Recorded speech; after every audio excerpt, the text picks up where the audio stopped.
Dear students, myself Professor G.N. Argun from Department of Commerce. In previous class, we have discussed the organizing chapter in which we have completed the meaning of organizing, step in the process of organizing, importance of organizing, types of organizational structure. Now, in this class, we are going to discuss types of organization, delegation, elements of delegation, importance of delegation, decentralization, and last one, importance of decentralization. Now comes to the meaning part. Types of organization. Formal organization. It refers to the organization structure which is designed by the management to accomplish a particular task. It specifies clearly the boundaries and responsibilities of the authority. Especially the formal organization is designed by, implemented by the top level management, and they are going to fix the responsibility of the middle level management as well as the lower level or operational level management. They cannot cross the boundaries which is prescribed by the top level management. Features. It specifies the relationship among the various job positions. Here the job positions are clearly mentioned. Who is going to perform which task, when they are going to perform, to whom they are going to be report, from whom they are getting the commands.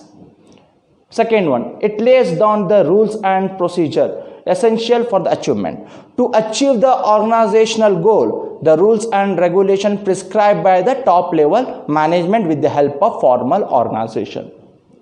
Efforts of various departments are coordinated, interlinked, and integrated. Here, with the help of formal organization, the relationship between the different departments are coordinated. Next one, it is designed by the top level management for smooth functioning of the organization. For smooth functioning of the organization, to avoid any conflict, to avoid misunderstanding, the top level management design the formal organizational structure.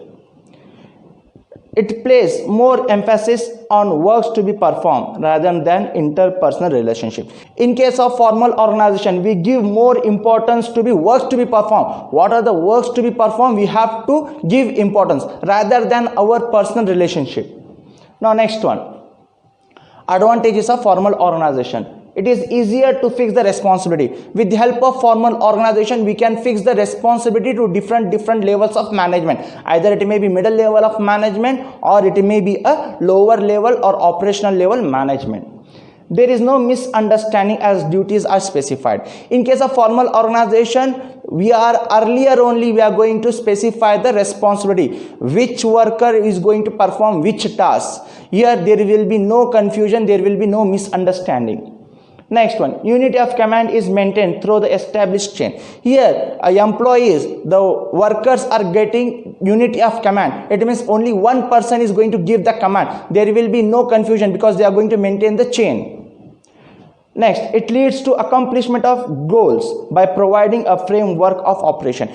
With the help of formal organization, the goals of the organization they can accomplish because there will be a framework. Within the boundaries, they are going to perform the task.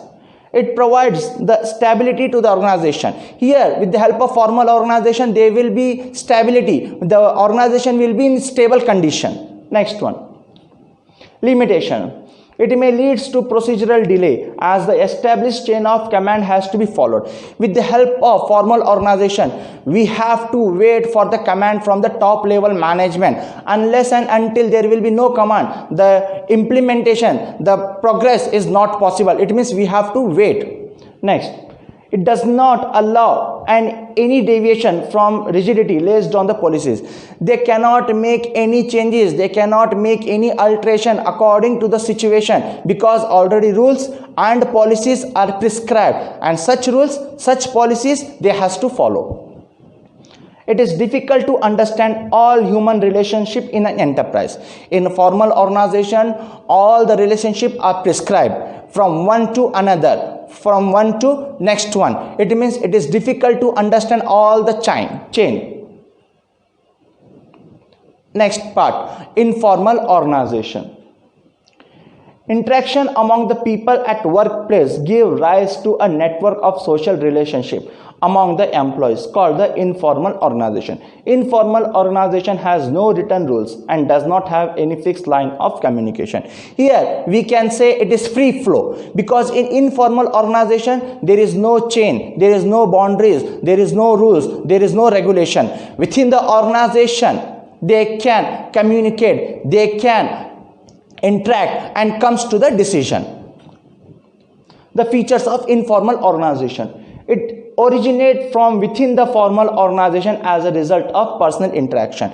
Here we are going to interact with the own employee, we are going to interact within the department, we are not going to wait, we are not going to wait for the command from the top level management or from the middle level management. Next one, the standard of behavior evolved from the group norms rather than officially laid down rules. Here there will be no rules, there will be no regulation. Here we can going to, according to the behavior, we are going to follow the steps. Next, independent channel of communication without any specified direction. It means here there will be no direction. It means we are going to follow our own independent structure. We are going to follow our own step according to the recent era, according to the recent circumstances we are going to follow. Fourth point, it emerges spontaneously and not deliberately created by the management. Here, in case of informal organization, whatever steps we are going to take, we are going to take on our own self. It is not designed, it is not specified by the management. Fifth one, it has no definite structure or form because it is complex network of social relationship. Here earlier only we have discussed that in case of informal organization there is no rules, there is no regulation, there is no principles, there is no policies. Whatever we are going to perform, we are going to perform according to the situation, according to the circumstances. Advantages: it leads to faster spread of information as well as quick feedback. In case of informal organization, the information whatever we are going to pass, they are going to spread fast because there is no chain. We are not going to follow the step by step from top level management to the middle level management, from middle level management to the operational level management. No, we are not going to follow. We are going to follow without any discipline, without any interruption, without any chain. It helps to fulfill the social needs of the member and allow them to find link-minded people. Here, in case of informal organization, there is no need to contact to the top level management, operational level management, no need to contact to the top level management, middle level management, no need to contact to the top level management. Within the organization only, within the like-minded people to whom they can believe, to whom they can communicate, they can easily communicate. It contributes towards the fulfillment of organizational objective by compensating the inadequate in the formal organization. Here, with the help of informal organization, we can achieve the target of the organization easily. Next, limitation. Possibility of spread of rumors, it becomes a destructive force and goes against the interest of the organization. In case of informal organization, there will be possibility of the conflict because within the organization they are going to be work, there is a possibilities of the rumors. If there will be a rumors, it will be dangerous for the achievement of the organizational goal. Next one, management not successful for implementing the changes in the informal organization oppose them.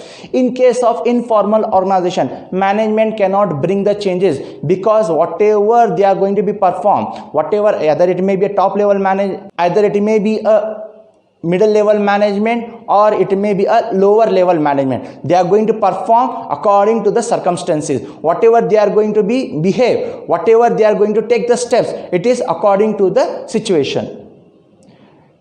Fourth, next one, it pressurizes the members to confirm the group expectation. In case of informal organization, whatever the decision is taken by the like-minded people, they should follow, they cannot avoid.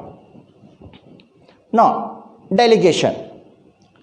A manager, no matter how capable he is, cannot manage to do every task on his own. Delegation refers to downward transfer of authority from superior to subordinate. Here, delegation refers to the transfer. A person, how much he may be a successful, how much he may be an experienced person, a knowledgeable person, an efficient person, or effectiveness person. He cannot perform whole task on his own. He has to transfer, he has to delegate his own responsibility to their subordinates, from top level management to the middle level management, from middle level management to the operational level or lower level of management. It always flow from upward to the downward. Elements. The delegation has three elements. The first one, authority. It refers to right of an individual to command his own subordinates and take action within the scope of his position. Here, authority refers to the power. If a person has the power, then only he can give the command.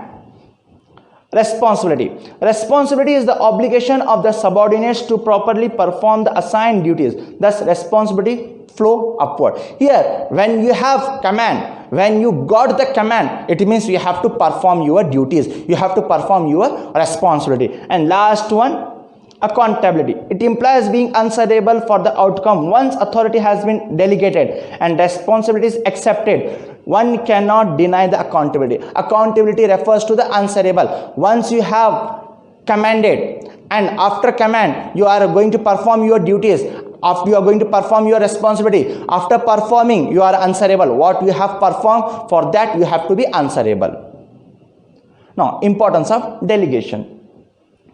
Effective management. By empowering the employees, the manager are able to function more effectively as they get more time to concentrate. When top level management transfer their responsibility to the middle level management and middle level management transfer their responsibility to operational level management, it means the top level management getting the maximum time to concentrate on the organizational goal.